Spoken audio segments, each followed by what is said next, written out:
Hey guys, welcome back to the Samantha Parker Show. Today I've got a badass. Her name is Toni Will. Okay, so first off, Toni, I have this huge introduction and I was like, what? It's just so you're wild. I feel like I'm having a girl crush and I just met you. So you are the first ever female GM, but basically you're like the general manager for a hockey team, Yeah, a men's professional hockey team. which I'm like, is that something from like a Hallmark movie? No, because there's nothing romantic about it at all. No, okay, so but I was like, it's such a unique scenario. I'm like, just like right off the bat though, like how did you become the first ever female GM for the team? And then it looks like you're also the first woman appointed to the ECHL Board of Governors. So like you have like all these cool things. You hold 2 Guinness World Records with the team. Is that right? Yeah. I was like, I'm reading this and I'm like, did ChatGPT make this up? No, I actually wrote it too. Yeah, you sent me some cool stuff, but so you're a TEDx speaker, a 2-time Ironman athlete, the founder of Mindfulness Elevated, and you coach, and you have a podcast, Women in dot dot dot. You're sober, which Yep. I'm excited to talk about, but you also have a book coming out. Yes. Okay, so what are you not doing? I get asked often, "Do you not sleep?" And absolutely not. I sleep 8 hours a night. Like, sleeping is one of my favorite things to do. My husband teases me about it to the point where he's like, "Oh, Tony's gonna go take a nap." If I could nap every day, I would. Yeah, I mean, what don't I do? I don't drink. And that's why I have so much time. Oh, yeah. Well, actually, I found that a lot too. I was like, okay, so what do I do now that I'm not drinking? It's like a real thing. Yeah. Yeah, if you actually add up the hours, like, roughly, and this is rough math, but I probably gave myself back, like, 8,000 hours a year or something insane by not thinking about drinking, actively drinking, or recovering from drinking. So you think about, like, what I could pour myself into and how I could grow not just up, but out. It was just starting all these passion projects, and I call it following the breadcrumbs. So you how did I become a GM of a men's professional hockey team at the age of 36? So it's been 10 going on 11 years. On accident is the answer. I wasn't seeking these things out. I wasn't seeking to be a TEDx speaker. I really wasn't seeking to do I didn't think I'd start businesses based off the thing I was most ashamed of, which was my relationship with alcohol. I would just say my intuition led me to a lot of places and my courageous, personality and a growth mindset. If I don't know how to do something, I'll figure it out, and it won't be clean, it won't be cute, but I'll figure it out. So, do you play hockey? I'm like, how did you get here? No, I did not. So how it ended up, so I'm born and raised in Kalamazoo, Michigan, and I still live here to this day, and I grew up going to Kalamazoo Wings games, but just periodically, my mom and dad would take me. The team just turned 50 years old this last year, and I'm 47, so the team's been around just a little bit longer than me, but like anyone in Kalamazoo, when you're born and raised there, you kinda take something for granted. I thought every community had a professional sports team. But I went to Western Michigan University, went to college, got started in banking, worked there for 13 years in management and leadership. Then I went to the Chamber of Commerce, ran that and really enjoyed it, but the culture internally was terrible. And so I left in my mid 30s with 3 kids and a mortgage, and I didn't have a money tree in my backyard. So I just started to put feelers out there in the community of like, where did I want to go? Did I want to go for profit, nonprofit? Did I want to start my own business? I didn't know what I wanted to do.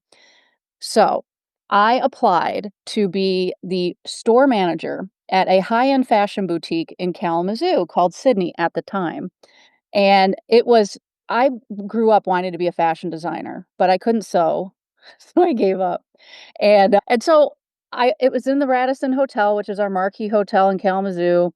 They knew who I was because I ran the chamber. It's a pretty community facing job. And they're like, "Tony, you're gonna be bored." And I'm like, "I know, that's okay. I don't want high pressure. I don't want to lead a team. I don't want to be the face of anything. I just want to dabble in clothing and, whatever."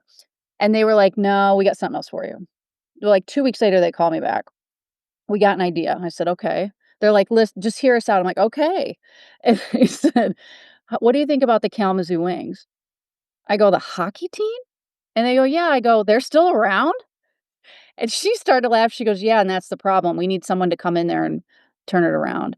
And the next statement I said, true, and it's a quote, "I don't know shit about hockey."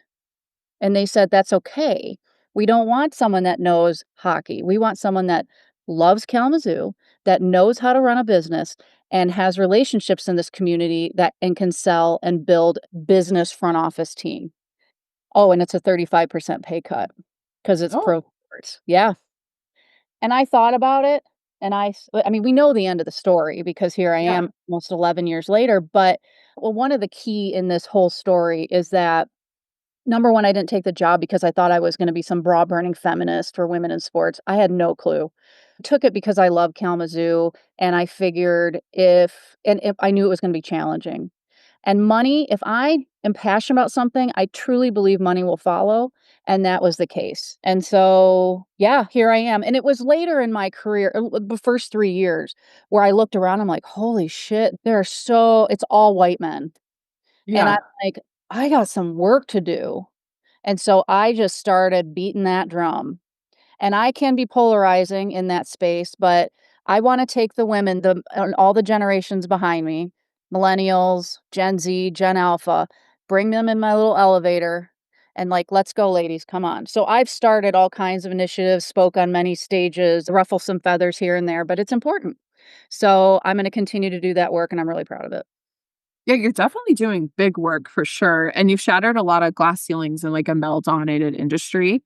But so take me through this. Okay, so you get hired to work as a general manager for this hockey team, and then somewhere along the way, you're like, "Alcohol is no longer serving me." Yes. Oh, yeah. Well, about the same time, like, in my mid-30s, you know, you have this inner knowing, those of us who like alcohol a little too much. Well, Mhm. I had that inner knowing, and I remember vividly the first time I was sitting on my couch and I Googled, "Am I an alcoholic?" I so desperately wanted, like, a pregnancy stick version of figuring out if my relationship with alcohol was fucked up, and newsflash to everyone who's listening, if you're curious about this and you already Googled that, it's time to maybe consider looking at some different frameworks. So, that was the first time it was just a whisper, but over but on average, research says it takes about 7 years for that whisper, it gets louder and louder. And in my case, it just was more blackouts, more regrets, more emotional hangovers, physical hangovers. It just stacked on top of itself. And then I stopped in the first time in 2016 after I got arrested, and I went to AA for 15 months, and I'm not anti-AA at all. I like AA, the community aspect especially. The framework for me is a little outdated, it's a little male-dominated, and I don't like the piece about being powerless. I'm not a big fan of that word, so I decided that I must be, like, ready to try it again. And so which is hilarious in hindsight because I went back out for 3 more years after 15 months sober. And in October of 2020, I was nothing big happened. It was just like, I'm so sick of myself. I'm so sick of myself. And so I put myself in a Tony timeout. I love alliteration, so it's, like, fun to be like, "All right, how can I make this not, like, heavy and serious all the time?" And I took a 30-day break, and I'm still on it almost 5 years later. That's incredible. Do you feel like it expanded you? Like, once you were finally, because I feel like that first 15 months was kind of like maybe you were just doing it, to get by. Yeah, I just didn't know, it was like I had these old beliefs that either you could drink responsibly or you were an alcoholic. There was no gray area. And so for me, that term alcoholic brought a lot of shame. And I know some people who thrive in that label. And amen, like go for it. I prefer alcohol free because for me it feels like I'm empowered and I'm making a decision. So I like to use the example, like I've experimented in other spaces of my life specific to health and wellness. So I stopped eating meat for 2 years.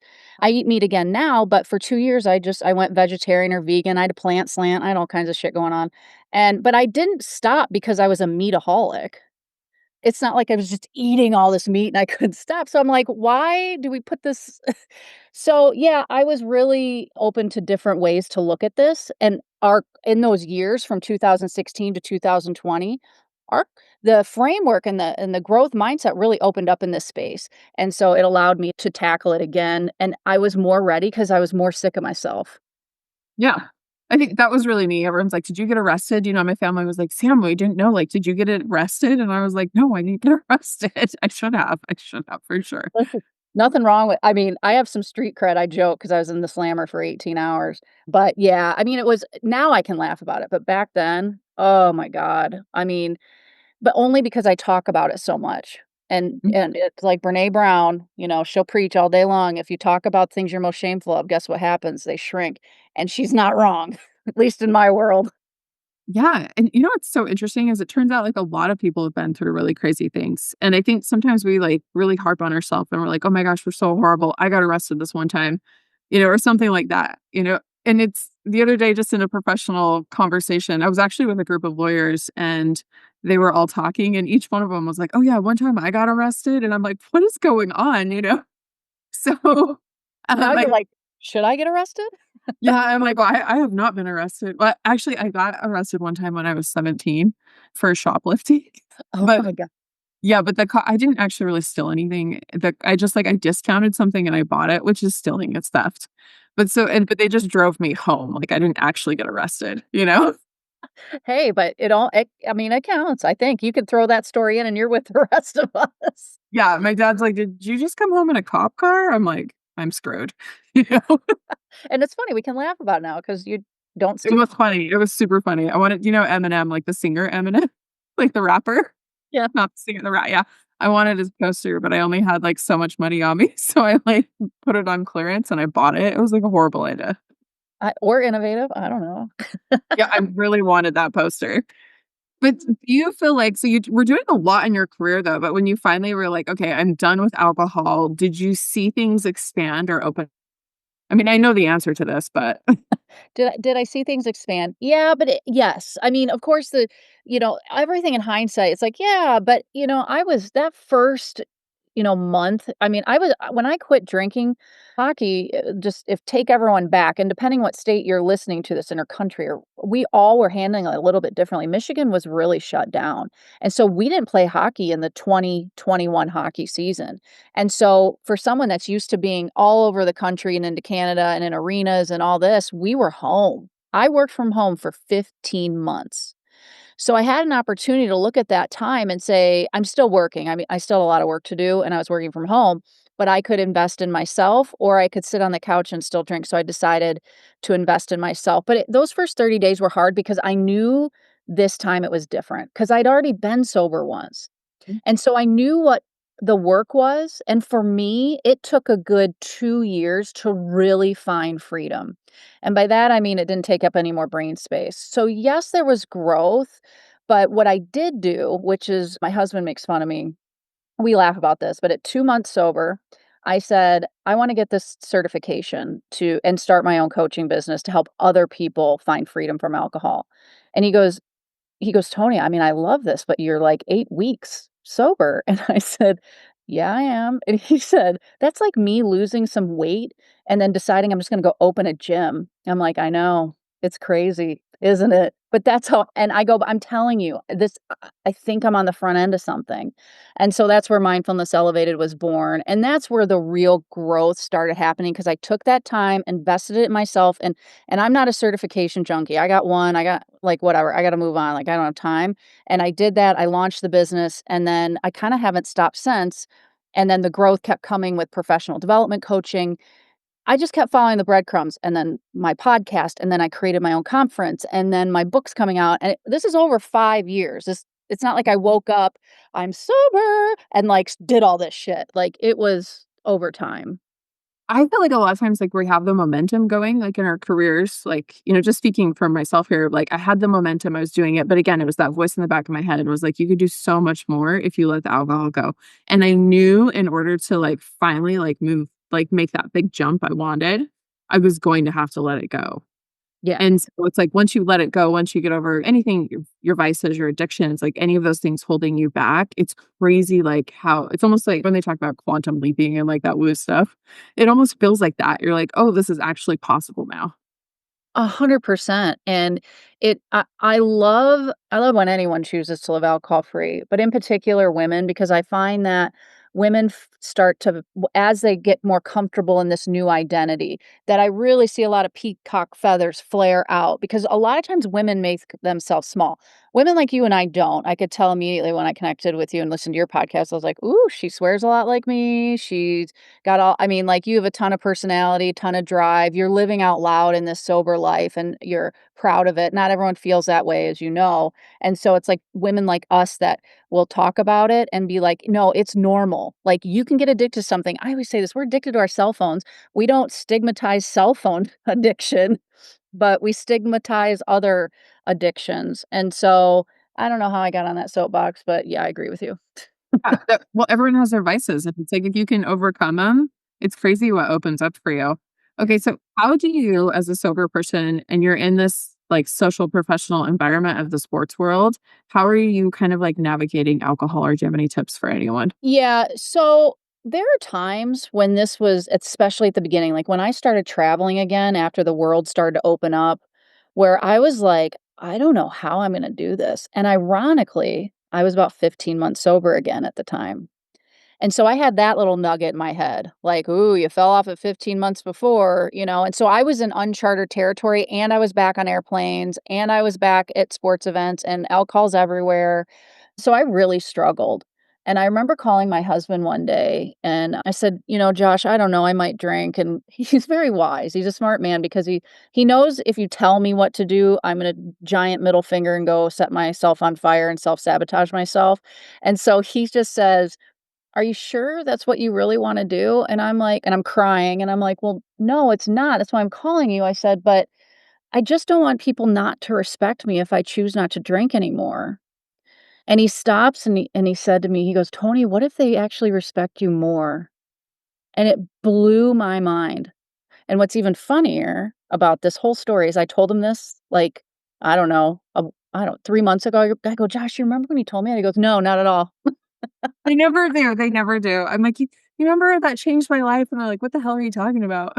It literally was this, like, truth bomb that he planted right in front of me, and it's to this day, it sticks with me, and I believe that what if I respected me more? At this stage, I'm like, "Fuck them, me." But I wasn't there because I was out there at that stage of my life trying to prove myself to everyone else. So it was a real shift. Okay, so I did some digging, AKA I was stalking you online, and Oh, boy. you totally turned around, like, this hockey team, the K-Wings, and their growth has grown immensely. The stats I have right here, so correct me if I'm wrong, but attendance has grown 7 seasons in a row. Is that right? Yeah, and actually now I think 8 seasons now? Yeah. Okay, I like 8. 8's my favorite number. What do you feel like has been part of your secret sauce of building, like, community and momentum? So, the secret sauce is what we talked about earlier. I'm not a hockey fan. I'm not, like, into who's doing what on the ice. I let the head coach, director of hockey operations, Joel Martin, my pal, he does that. He's the pro in that space. Now, I mean, I care about the people, but I don't need to worry about that. So I'm all about, like, the ideas I have as a non-hockey business leader. And so that's been my secret sauce is that I don't have these beliefs as most GMs do because they're also fans of their team, and I am not. And that's my strength. Now, if you were to go really dig deep and talk to some season ticket holders, I am not well liked by some because of that. Oh, you're like, "Hey, how are you?" Oh, yeah, they're real nice to me, and then when we're not playing well, then they'll take my words and they'll twist them and they'll say, "Well, she doesn't know anything about hockey, and so why is she in this job?" But they don't understand at this level of hockey. So the league that we're in, the ECHL, it's a developmental league. So we're professional hockey, but we are affiliated at the AHL with Abbotsford Canucks and then at the NHL with Vancouver Canucks. So our players move, it's a system, they move up and down. The GMs at my level do not run the hockey player side. Now, at the other levels, they do, and that's where the confusion is. Now, the fans know this because we put it out there all over the place, but they choose not to because it's a little easier to attack me than just, be like, "Oh, the team's having a hard time," and move on. Yeah. So what advice would you give to women who are kind of trying to lead boldly in more of a traditional male-dominated industry? Like, so for example, like I have clients that I show up, we film their podcasts, we do all this stuff. I do have an all-female team. Occasionally I will use a couple male videographers, but I do get like a lot of like men in my like that video arena where I'm like, well, we're just making social content, who kind of like push back a lot at me. I call them the bro marketers. And they mansplain. It's my favorite. So here's one of the questions I get asked, and I think this is perhaps a different way to ask that question. But for some, that might be like, "How are you so confident?" I get that a lot, and so how I answer that is one, I was born this way. I don't know, and but two, I wanted to give something like tangible. So when I set goals and accomplish them, that takes courage because that stuff is hard to do. So I'll give you an example. When I set a goal to do an Ironman, I was scared shitless. I was like, I hired a coach. I trained for a year. Did I think I could do it? I don't know. And I mean, it was a big I ended up doing 2 of them. It was a big deal, but I wasn't confident until I did it. And that breeds competence and confidence. A lot of alliteration there. But you gotta go through those stages. And so I would say to women in particular, set some goals. I do a 1-year vision worksheet every year. And every time I hit another goal, I'm becoming more confident as a person. And trust me, I have Achilles heels. I have soft spots, and there is shit that I am not good at and I fail at. And I think failure's bullshit too. Because if you're trying, you're in the game, who cares? So I think we're just really hard on ourselves. So it's like hitting those goals. And they don't have to be big like an Ironman. It could be, I don't know, to call your mom once a week or, it doesn't have to be these giant things. And so that breeds that confidence and allows you to go and be in a male dominated space and feel confident in what your vision is. Oh, I like that. So just stepping in and being like, I know what I bring to the table. I know I can do this. But sometimes like you just have to do it anyways. You're like, I feel a little nervous and scared, but I'm gonna show up and do it. Yeah, and that always tells me when I get nervous. First off, I say it out loud, and I do. I tell on myself all the time, but that means I care. I don't get nervous very often anymore, but when I do, it's because I really care. And I talk about my husband a lot, but he is truly. I have a lot of respect for him, and he always says the same thing to me, Tony. He'll say, "Just be you," and I just need to hear that because sometimes I feel so different, that it's unrelatable, and I don't I have a lot of imposter syndrome. It's been worse as the bio continues to stack things up, and I really don't want anyone to feel like we're all in the same space. There's abundance everywhere. There's no scarcity. You can do the exact same things I'm doing, and I'm happy to help you do it. What was it like to train for an Ironman? I've always been curious. You know what's funny is you're saying this and you're like, you just have to be confident. And I'm like, well, I couldn't do one because I could never swim. And I'm like, what? I can swim. I used to think that. So what it's like and I heard because I was listening to one of your interviews, the woman that's an author, real estate agent in Utah where you Emily. Uh-huh. Yeah. So you ladies were talking about maybe run a marathon or half marathon. So what is it like? It's time consuming and it's a long-term goal. So like if you think about rewards versus incentives, they're very different. Rewards are immediate, incentives are like way down the line. It's incentive based. And so but it's worth it. But there was training. You're training anywhere from 6 to 17 hours a week. Your weekends are majority of your hours are on the weekends, Saturday long bike, Sunday long run, 2-a-day workouts. And yeah, I mean, it was when I'm thinking back to that stage of my life. One of them I did sober, one of them I did alcohol fueled, not the actual race because that'd be really hard. But I've seen some races like that. yeah, I operate off this. Like I I think I was born with a chip on my shoulder and I just operate off fuck you fuel. So I'm just like tell me I can't do this, I'll go fucking do it. And so that's what I kinda operated off of. I still say this. I'm like, watch me, like, hold my beer. That's Yeah, my attitude about everything. I'm like, you don't like me? I'm gonna make sure my social media is right in your face. well, that's how I mean, and that's really where confidence comes from. Even though we might be like, "Oh, man," but just keep doing that because that's gonna the people who want to follow you or me or whatever, they will, and the ones that don't will self-select out, and it's like, "Cool, peace." Yeah. So, did you enjoy the swimming? Would you do an Ironman again? Basically, I'm like, you didn't drown. I didn't. The swim was the easiest part, Okay, was it?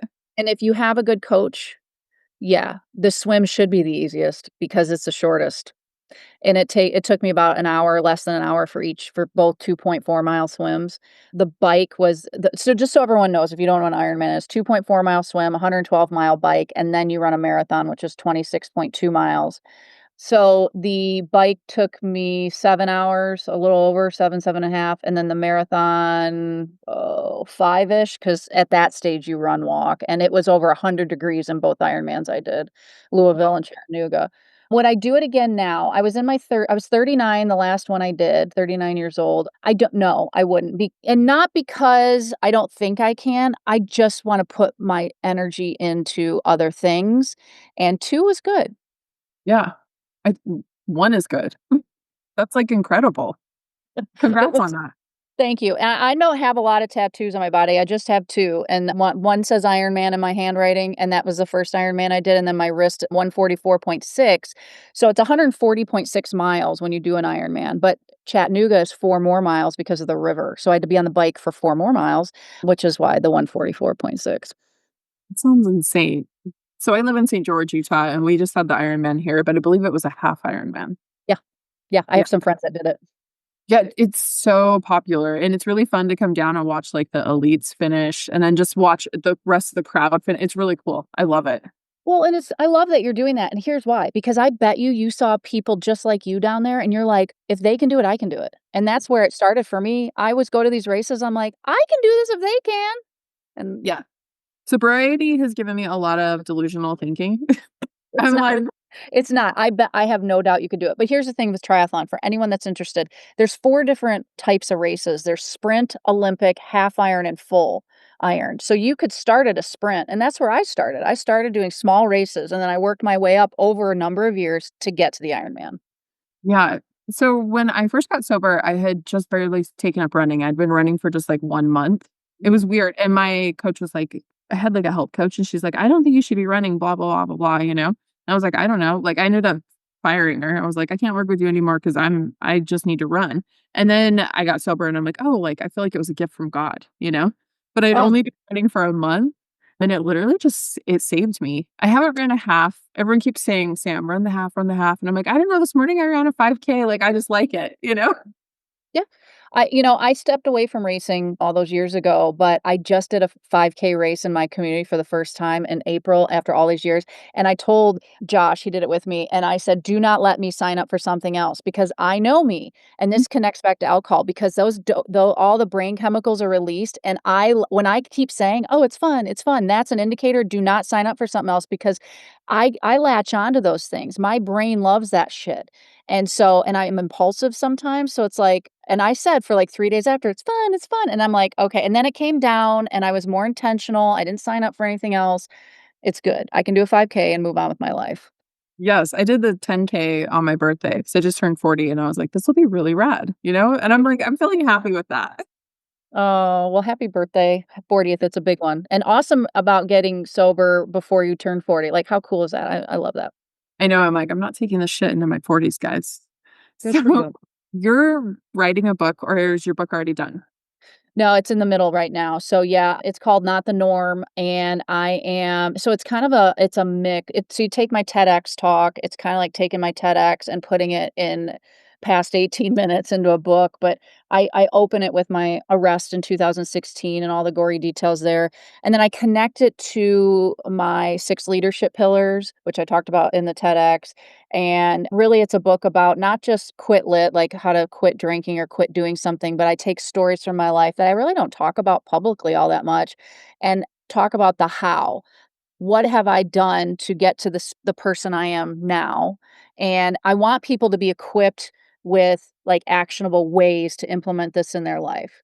And so, yeah, and be unique, be their unique selves and not have to be fitting into some cultural norm, which is just bullshit anyways, and embrace who they are. So, about women in midlife and things like that. So, Is there anything in your, like, current, like, career that, like, you just wanna brag about? I feel like you have so many cool things, like, what's some of your favorite moments from being a GM? yeah, so I will say that I mean, I've got something really cool coming up. It's actually it's because I'm the governor of the team. So what a governor is, and I'm not the governor of the state of Michigan, but professional sports teams are governed by like a board of directors, except we're called governors. And so the commissioner of the league reports to the board. And so one of the things I'm most proud of is they'd never had a female on the executive committee ever in 40 years. So that was one of the glass ceilings I broke, but it was hard to get a seat on there, but I got it. And I've been on there for 4 years now. And now I've been working really hard to be the chairperson of the board because that would be the first woman ever. But I'm crawling my way there, but I will be the vice chairperson starting later. Well, once this vote happens next week. So I'm really, really, really proud of that for women in sports. The other thing that's really cool and I'm passionate about is I hope it's my legacy with the Kalamazoo Wings is the Rainbow Ice Initiative that I came up with. And so we dye the ice rainbow for one game, and it's really about hockey is for everyone. And meaning it's LGBTQ plus is tied to this, but it's also about race, gender, socioeconomic abilities. It's all things like anyone that walks into this hockey arena is safe and can enjoy the sport and have fun. So I'm really proud of that. And then, of course, our 2 Guinness World Records are pretty fucking cool. And it was a lot of work, but we did it. That is wild. Is it hard to qualify for one? Like, what did you guys do for yours? Oh, it's very hard. So the first one we did in 2019 was for the largest lightsaber battle for our Star Okay. Wars fans. And Okay. so it's just a lot of logistics behind the scenes. It's a ton, and they have an educator there from Guinness. I mean, it's no joke, and counting and verifying and volunteers and the whole thing. And then we just did it at our 50th season home opener last October for the most waving foam fingers. And so, yeah. And so if anyone wants to know how to hit a Guinness World Record, I'm your gal because 'cause I've done it twice, and they even say both times, they were like, "It's because a woman you can tell the difference from when a woman is running it." Oh, that's incredible. What do you think that is? They told me I asked because I wasn't fishing for the compliment, but they were like, "Women tend to have a better eye for detail. They have everything in writing, and their communication to everyone involved is much more dialed in. They find that men tend to just gloss over things more and think things will just mystically work out." I mean, I would love that, but sometimes it does. Sometimes it just works out. Sometimes, but I said, "Well, how many award" I mean, a lot of people fail. More fail at getting in Guinness Book than succeed. So I'm Oh, 2 for oh, I'm 2, like, solid. I'm winning. Where I've had to do work is marriage because 'cause I'm on my 3rd husband, but I finally got it right this time. So, you guys seem really cute, but, like, it was really funny. I was watching a couple just, like, the start of that last episode that you did with him on your podcast. yeah. It, like, made me laugh. He's like, Oh, "That's yeah, you." You're like, "Okay."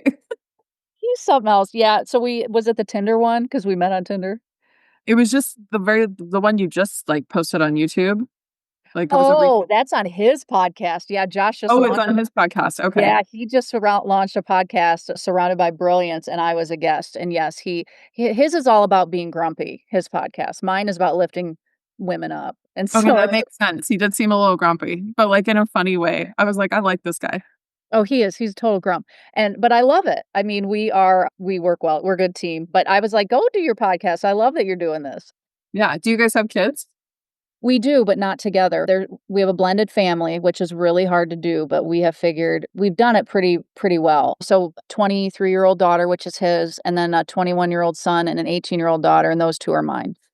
Awesome. I have a 20-year-old daughter, and then my son is 14. Oh, yeah. It's fun. We just graduated our youngest, Chloe, and she was the last one. We graduated all the kids together. I mean, not, but over our relationship, and it feels really good. You definitely feel like we're entering into a different stage now that they're all adults. I don't even like, dinner last night, like, our 14-year-old came in, ate, and then kinda wanted he was doing something with his friends, and then we were, like, talking about the dogs, and I'm like, is this our future? It's just, like, us making dinner and talking about the dogs, you know? Basically, we talk about Jack, our dog, a lot, and the cats because I love cats too, and so We have 2 cats, yeah. yeah, sick. He hates my cats. I brought 2 kids and 2 cats to the marriage. He brought a dog and a daughter. So we're like the modern day Brady Bunch. Yeah. And then, we decided that we would walk to Baskin Robbins, and I'm like, "Who the fuck are we?" Isn't it funny how much your life has changed now that you're not drinking? You're like, "I wouldn't have walked to Baskin Robbins 18 months ago." Yeah, we got there, it was like 9:30, like, I didn't go to bed till 11, and I'm like I was like and I turned to him and I was like, "Gosh, that was a fun night," and I was like, "Oh my god, Sam, like, who are you?" Oh, I know. There's nothing better, you know? There's nothing better. I travel quite a bit and I love the freedom that living alcohol-free or sober provides. I get to go do and experience everything and I'm not marring it with alcohol. And I really view that as I got out of that part of my life what I was supposed to. And now I'm living in this part of my life. And this is just so much richer. And I have met the coolest people. Like that's how you and I have met and like kindred spirits over here. So, it'll be great to meet in person too. I know, I was like, "I'm gonna come to a hockey game." I've been to hockey games are super fun, but now I'm, like, super close to Vegas, so there's the Knights, Yeah. and then but I grew up we would go to the Grizzlies in Salt Lake, which I think they were a smaller league, yeah. Yeah, they're in our league, and I've been out there, and I know I've got yeah, they're fantastic. I love their front office, longtime friends, and yeah, they're pretty cool. I always thought it was so fun to go because, of course, like, I grew up going to Jazz games, Utah is a big fans of their basketball team, but we go to the Grizzly games, and I'm like, "This is psychotic." Like, the energy, like, the fights, like, all of it, I was like, "This is fun." It is, it's fast pace. It's and I've learned to love hockey, and so but again, I'm not a fan. I don't know when I'm done with this part of my career if I'll be, sitting in a bunch of hockey arenas like I am now, but well, not right now because it's June, but I don't know, we'll see. But it's fun. I mean, it's sports and entertainment. Yeah, it could be fun.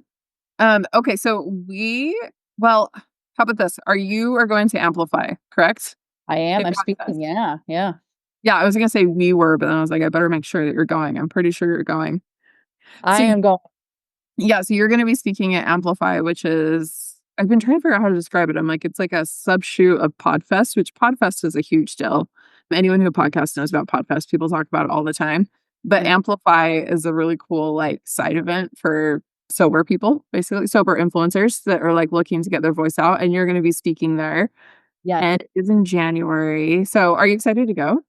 Oh my gosh, I'm so excited, and I'm doing Podfest too, and yeah, that's the first time I'm attending Podfest, and I just launched my podcast a little over a year ago, but I love podcasting because I get to do this. I get to have a one-on-one conversation and build relationships and tell stories that I know I wouldn't have done prior, and there's so many fucking cool people out there, and my podcast isn't just about sobriety, it's all kinds of people. I have men and women, and it's just about lifting women up. But I am excited to go and speak to a new audience, and I love to support anyone who's putting on a conference because I do that here in Kalamazoo, and it's not easy, and Margie and Laura are phenomenal first-year conference putting this on, and I wanna support any way I can. Yeah, I think it's gonna be a lot of fun. I'm excited. I'll be there. So if I don't meet you before that, I'll meet you there. Awesome. Are you speaking? No, I'm gonna do like I'm trying to figure out so basically like I'm sponsoring. Yeah, I was like, I'm trying to figure out how to describe this. But so I own a social media company, so I'll be there talking about like social media and we're gonna do like some different things where like maybe we'll do some live interviews. Like we're still kind of fleshing it out. But I'll be there. Oh, that's so cool. And I think it's awesome that you're sponsoring because I was helping them because I got a bunch of sponsors for my conference. I'm like, all right, start with these type of line of businesses and all this stuff. And so I'm just helping them make it a success. So if anyone's listening to this, Google the conference or be in the show notes, come to Orlando, meet us, and it's just going to be awesome. I know. I'll make sure that we have it linked up in the show notes. And my podcast editor, she spoke at Podfest last year. She's really phenomenal. So I know Jen will get us linked up. Oh, good, good, good. Yeah, I just love that. I'm going to support anything that I can in this space any way I can. So. Yeah. And before we go, I want to plug your podcast as well. So what is it called? It's called Women in dot dot dot. And so the story behind this is I took my dog for a walk one day and I was coming off of a conference at the National Sports Forum and I moderated the first ever all female panel in a conference that was 30 years old. And it was such an honor and there was such a great energy. And we ended up as a steering committee member, I said I'd love to have a networking event. So we had this, I mean, women in sports, it exploded in that on the business side of that, and I'm like, "How do I keep this going? How do I tell these stories?"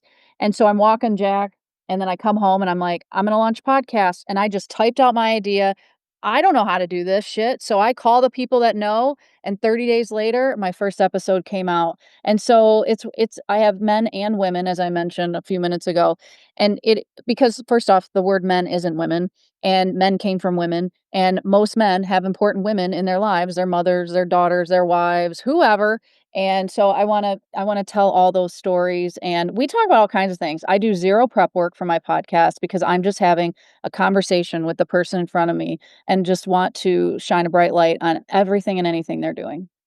Yeah, I'm a big fan of, like, the longer format podcasts because like, really cool things come out where they're just having a conversation versus, like, I'm not gonna say I think you should be able to plug yourself, but where it doesn't feel like it's a commercial, you know? It's like you Yeah. just, like, really learn amazing things about people. Yeah, that's it, and I just and I have all kinds of different people. My kids are on my podcast. I mean, I I have, the commissioner of the league was on my podcast. I got authors, I got fellow podcasters. I have, like, my neighbor across the lake, like, whatever. Yeah. Okay, so that's really cool. We'll make sure we have that linked up as well. So, Tony, thank you so much for taking time out of your day. I know you're busy. You're in Chicago, but I guess Mhm. it's 6 p.m. there. Yeah, it's what is it? 5:15, 5:15. Oh, you're only an hour ahead. Okay. Yeah, So, yeah. what are you doing in Chicago? So I'm at the Sports Business Journal conference. It's on brand innovation. And so we're building a new arena in Kalamazoo for the Kalamazoo Wings and Western Michigan University. And so this new arena is opening in 2.5 years. We're 2.5 years into the project. And so we got a lot of changes coming. And I love to learn. So I'm like, okay, let me infuse myself and learn instead of putting on a conference or speaking at a conference. I'm here to learn. And that's why I'm here for a couple days. When you go to conferences, do you like go do fun stuff, or you like do you stay after or before, or you kind of just in and out? So I sometimes I do, but because I get to drive, this one was a 2.5 hour drive for me. So yeah, I came in a little early and honestly, I get a lot of work done because no one's bothering me. If I'm in my home office, I got people bothering me. And if I'm in my arena office, I got people bothering me. But I got a lot of work done. And so tonight I'm just going to go out and walk around Chicago, grab dinner, and enjoy my own solitude. Yeah, I like Chicago. I've only been there one time. It was actually when I went to Tony Robbins, which was like that's a weird thing. I don't know. I, Have you been? I haven't. I don't know how much. I don't know. I don't know if I he's went been. to it was like I think it was either 3 days or 5 days. I did walk on fire. I like to talk about that because I did it. Did it It's like hurt? it's no, like you walk on the fire. Well, that's a great thing to be like, "I can walk on fire, like, I can do anything." Yeah. Yeah. I was like, "No, we just walked on it." I mean, I was like high as a kite from it, for like months. I was like, "I walked on fire at Tony Robbins." And I was like, what kind of Kool-Aid was that?" How many people were at the conference? Well, it was in the Bulls, like Chicago Bulls arena. Thousands. It was nuts. Yeah. It's insane what he's built. He's just a lot for me, so Oh, I was like, I would never go again, you know? But also, I was, like, grateful for the experience. right, So right. You got out of it what you were supposed to. You walked on fire. so that was my random Chicago story. The one time I've been there, walks on fire, it was great. So much cool stuff there because I live in, like, the bottom corner of Utah, Yeah. and I don't think I love where I live. I don't feel like we're, like, behind necessarily, but it's definitely not like city cafe vibes, like cool restaurants, we got a Buffalo Wild Wings, and that was fun. So Hey, B-dubs is good, man. Oh, I love B-dubs, especially, like, what is it, Tuesdays, buy one, get one free weeks. Yeah, I mean, it's great. Yeah. But it's always, like, fun to go to other places. We're so close to Vegas, though. It's like you said you just drove down there, like, Vegas is, like, a 90-minute drive for me. So we Oh, go do yeah, I'll be out there in, like, a month. I'm speaking at a conference there, so I'll be in Vegas. Oh, that's rad, yeah. Yeah. S But anyways, thank you so much for your time today. Thank you for being on the Samantha Parker Show, and I can't wait to see you in January. Yeah, same here, Samantha, and kudos to you for all the things you're doing in the sober space. I love it. Thank you.